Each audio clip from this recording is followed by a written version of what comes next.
This is the new Chase Bliss Onward. I have no idea what the heck this thing does. I have 5 minutes to make it sound good or terrible. Let's go.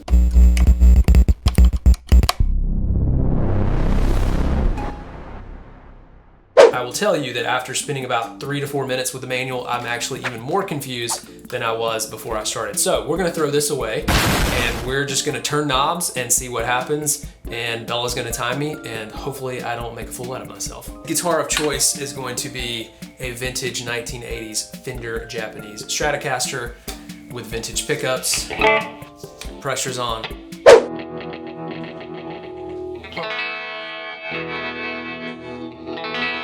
It's definitely working with my playing. That's one thing I read. It's like the more you play or dig in, then it's going to kind of change with your attack. There's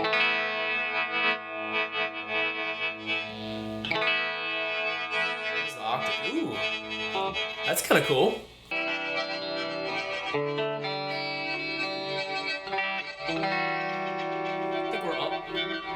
I think we're almost onto something kind of cool here. I'm gonna move on to the glitch side. I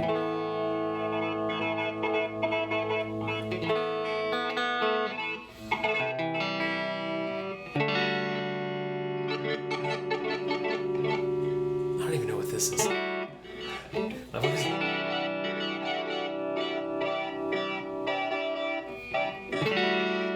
I kind of dig the rhythmic nature of this. I wish that maybe you can sync this to a MIDI clock. Now that would be a little bit cooler, but it's definitely kind of random. Let's try a different type.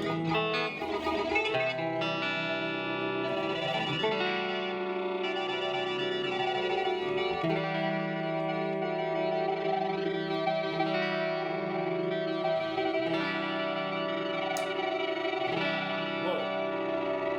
I don't know what happened there. Oh, wow. So it's kind of like, however, it's going to change the way that it feeds back. That's kind of cool.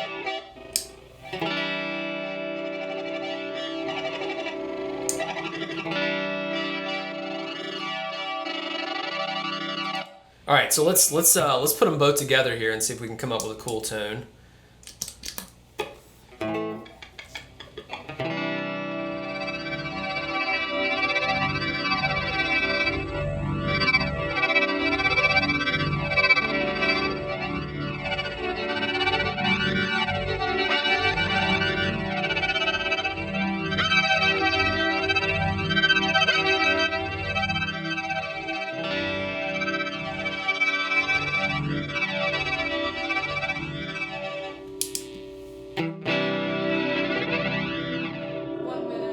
One minute? Oh shit.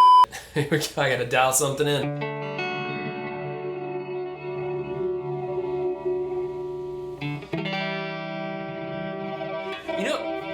You know what I keep wanting? I keep wanting like a reverb with this. Like, you know what I'm saying? Like it's creating these kind of cool like pad characteristics, but I really wish that I had like a really nice open reverb. Like maybe something like a Walrus Slower or something after.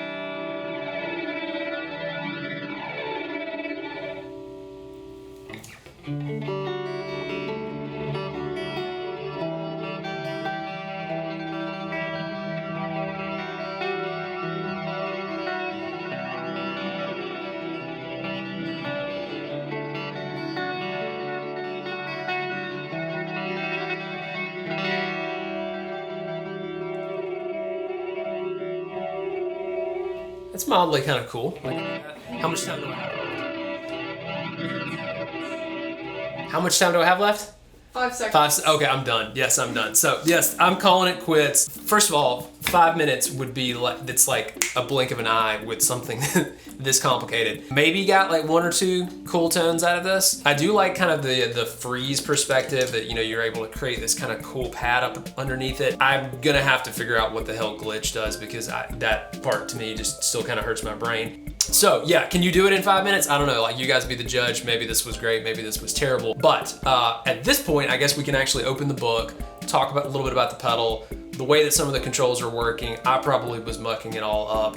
And then I'm not even gonna get into the dip switches on the back. And quite honestly, this is something that I've had a beef with on Chase Bliss for quite a while. I love their stuff, they're great sounding pedals, But by the time my brain already gets over, you know, the 6 knobs and 3 different switches with each 3 different settings, and the presets and the multiple tap switches, all of the dip switches are just in a whole nother level. And I'm sure that there's people out there that love this. I know that I love customization on pedals. I feel like they've taken it a little bit too far. So I'm sure there's a ton of people that are gonna hate me in the comments and tell me all about how you can use them, especially synthesizer players. I know that you guys really get into this. But for what I'm doing today, just trying to dial in a quick, cool ambient tone. It was a little bit over the top for me. So let's get the book, talk through a little bit about what this thing is, and then you guys can figure out, like, is this worth buying? Do you think this would be something you would actually use? Is it a noise box? Is it a one-trick pony? Or is it the greatest thing on earth that is gonna change your life forever? Like every other Chase Bliss product does. You get to be the judge. So Onward is a dual effect that moves when you do. And this is what I was talking about. Like, I could tell even the way I'm playing, it kind of reacts to what you are doing. So it uses your sounds to create these sort of musical landscapes, but only for a moment in time. So that's the cool thing, right? Like, nothing is ever going to be the same. You're always going to be getting some sort of new, in the moment kind of tone, which I think is pretty cool. So you've got the glitch side, you've got the freeze side. Each channel captures a sample of your audio, and then it takes that and it runs it through Onward's various sections, and then who knows what kind of magic and sorcery happens to bring the tones to life. But the Chase Bliss people have obviously engineered it very well. So again, you play something gentle, it's gonna be gentle. You play something hard, it's gonna come back hard. So it's gonna work with you kind of as you go through. So on the freeze side of the pedal over here, you've got your texture and your octave. So the texture is basically gonna add what Chase Bliss calls digital seasoning. And it really is cool. It kind of adds this nice sort of character to your tone and the feedback that's coming out. The octave is pretty wild, because if you put it at noon, it doesn't do anything. If you go to the right, it gives an upper octave. If you go to the left, it gives you a lower octave. I kind of found a cool tone with it in the lower octave register here, and the texture up pretty high. But the thing I liked was the animate switch. So basically they say it gets things moving, but I noticed I put it to the right and had some really cool kind of, you know, I don't know if it's modulation, obviously something with an LFO happening. That was pretty cool. On the other side over here, you've got your error, which basically is gonna determine, you know, how fast this thing falls apart. You're gonna have the size or sensitivity. And then finally, you've got your mix, which just determines how much of the effect is actually blended in with your dry signal. And then the sustain is going to determine how long these little phrases last. So if you want it to be bleeps and bloops, you can turn it down really low. If you want it to hang out for a long time, you can turn it up. I kind of had it in the middle most of the time here.